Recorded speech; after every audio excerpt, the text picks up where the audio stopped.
এই বাপ, তোমরা যারা সিজদা করো না, তোমরা বলো না বাজান, বলো না এই দরদি ভাই, চিৎকার করে বললাম, তুমি যদি বলো তোমার পায়ে ধরতে, আমি পায়ে ধরতে রাজি। তুমি যদি বলো তোমারে জড়িয়ে ধরে কাঁদতে, আমি কাঁদতে রাজি। তুমি বলো কেন আল্লাহর সাথে রাগ করলা? কেন আল্লাহর সাথে রাগ করলা? কেন আল্লাহর সাথে নারাজ হইলা? কেন সিজদা কপালে জুটলো না? কেন মালিকের সাথে সারাদিনের এত কিছুর বিনিময়ে আল্লাহ তাআলা একটা মিস কল দিলে, 2 সেকেন্ডের একটা মিস কল দিলে বন্ধু তুমি টের পাও তোমার মোবাইলে মিস কল আসছে। এত বড় মসজিদে 6টা মাইকের হরন দিয়া আল্লাহু আকবার বলে তোমারে ডাক দেয়, তোমার একটাবারও কানে লাগে না, বিবেকে লাগে না। তোর মতো শক্ত ডাকাত, তোর মতো পাষাণ বেটা আর কে হইতে পারে? বেটা কথা বলেন না কেন? তুই ডাকাত, কত বড় ডাকাত। ওয়ায়াউমা তাকুমুস সাআতু ইউবলিসুল মুজরিমুন। আল্লাহ তাআলা বলেন যখন হাসরের মাঠ কায়েম হবে, হাসরের মাঠ যখন কায়েম হবে, নাফরমানরা, পাপীরা, সমস্ত অপরাধীরা হাসরের মাঠের দৃশ্য এক নজর চতুর্দিক দেখার পর, অবস্থাটা উপলব্ধি করার পরই ইউবলিসুল মুজরিমুন, আল্লাহ বলে সব পাপীরা একেবারে ভেবাচেকা, একেবারে এলোমেলো, অস্থির, পেরেশান হয়ে যায়। হায়, এখন কি হবে? এখন কি হবে? হাসরের ময়দানে দাঁড়িয়ে দেখবে আল্লাহর নবী সাল্লাল্লাহু আলাইহি সাল্লাম বলেন 2টা কদম, শুধুমাত্র 2 পাও রাখা যায় যতটুকু জায়গা। আল্লাহ রাসূল সাল্লাল্লাহু আলাইহি সাল্লাম বলেন একজন মানুষ হাসরের ময়দানে শুধু এতটুকু জায়গায় বরাদ্দ পাবে। 1 সুতা ডানে বামে সামনে পিছনে আগ পিছ করতে পারবে না, 1 সেকেন্ডের জন্য বসতেও পারবে না। আল্লাহ তাআলা কোরআনুল কারীমের মধ্যে বলছে ইয়াউমা ইয়াকুমুন নাস লিরাব্বিল আলামিন, রব্বুল আলামিনের সামনে সবগুলো মানুষ দাঁড়িয়ে থাকবে। দাঁড়ানো দাঁড়ানো দাঁড়ানো থাকবে, দাঁড়িয়েই থাকবে। মাথার 1.5 হাত উপরে সূর্য, আল্লাহ বলবে সূর্য তোর সমস্ত তাপ আজ ছেড়ে দে, খুলে দে তোর সব তাপ।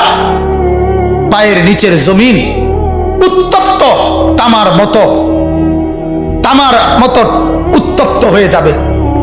এরপরে আল্লাহ পাক রব্বুল আলামিন ফেরেশতাদেরকে দিয়ে জাহান্নামকে, কোরআনের স্পষ্ট আয়াত ওয়াজিআ ইয়াউমা ইদিন বিজাহান্নাম, হাসরের ময়দানে এরকম পাশে জাহান্নামকে ফেরেশতারা টেনে আনবে। 70,000 শিকল হাদিসের মধ্যে আছে জাহান্নামের মধ্যে লাগাবে। প্রতি শিকলের মধ্যে 70,000 কড়া থাকবে। কড়া, কড়া বোঝেন তো, যেটা লাগায় লাগায় কি বানায়? শিকল বানায়। 70,000 শিকল, 70,000 কড়া প্রতি শিকলে। প্রত্যেক কড়ার মধ্যে 70,000 ফেরেশতা ধরা থাকবে। তাহলে কত কোটি ফেরেশতা? হিসাব বুঝছেন? 70,000 শিকল, 70,000 করে প্রত্যেক শিকলের কড়া, প্রত্যেক কড়ার মধ্যে ধরবে 70,000 ফেরেশতা। এত ভীষণ মারাত্মকের ভাবে ধরার পরেও জাহান্নাম গর্জনের সাথে ফেরেশতাদের হাত থেকে ছুটে যায়। আল্লাহ তাআলা বলেন এই ভয়ঙ্কর দৃশ্য দেখার পরে গোটা হাসরের মাঠে পাপী নাফরমানরা নিরাশ হয়ে যাবে, পেরেশান হয়ে যাবে।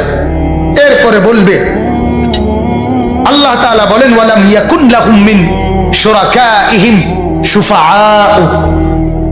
এই নাফরমান আর পাপীরা দুনিয়ার জমিনে যাকে যাকে সঙ্গী বানাইছিল, যাকে যাকে বন্ধু বানাইছিল, যার সাথে চলে চলে আল্লাহর নাফরমানি করছিল, এদের সবার দিকে তাকাবে, কিন্তু কেউ তাদের জন্য 1 বিন্দু কোনো সুপারিশ করবে।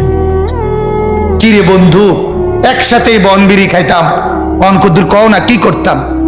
যে আমার কিছু বলার নেই, আমার কিছু বলার নেই।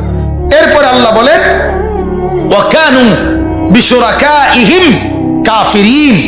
আবার প্রত্যেকটা নাফরমান নিজেই সে তার ওই বন্ধুদেরকে, ফেরেশতাদের সামনে সঙ্গীদেরকে অস্বীকার করবে। প্রথম তো তাকাবে, যখন দেখবে কেউ কোনো সহযোগিতাকারী নাই, ফেরেশতাদের সামনে যখন জিজ্ঞেস করবে, কোরআনে আছে উহশুরুল্লাযীনা যালামু ওয়া আজওয়াজাহুম, আল্লাহ ফেরেশতাদেরকে বলবে প্রত্যেকটা পাপী এবং তাকে পাপ কাজে যারা যারা সহযোগিতা করেছে তাদেরকে সহ একত্র করো। তখন ফেরেশতা যখন জিজ্ঞেস করবে তোর এই অপরাধের সঙ্গী ছিল কে বল, তখন ওই নাফরমান বলবে আমি কাউকে চিনি না, আমার সাথে কেউ ছিল না, কেউ ছিল না।